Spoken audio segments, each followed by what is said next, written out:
મુંબઈના Bhandup railway station નજીક એક મોટો અકસ્માત સર્જાયો છે, જેમાં એક બેસ્ટ બસ કાબુ થઈ પલટી મારી જતા મુસાફરો સાથે અથડાઈ છે, જેમાં 4 લોકોના મોત થયા છે, જ્યારે 9 લોકો ઈજાગ્રસ્ત થયા છે.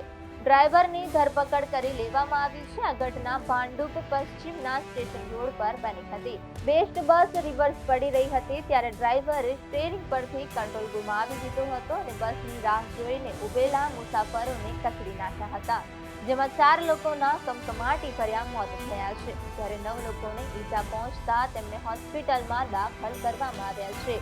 ઘટનાની જાણ પોલીસ અને ફાયર વિભાગની ટીમોને કરવામાં આવી હતી, જે બાદ તેમને તાત્કાલિક બચાવ કામગીરી શરૂ કરી હતી.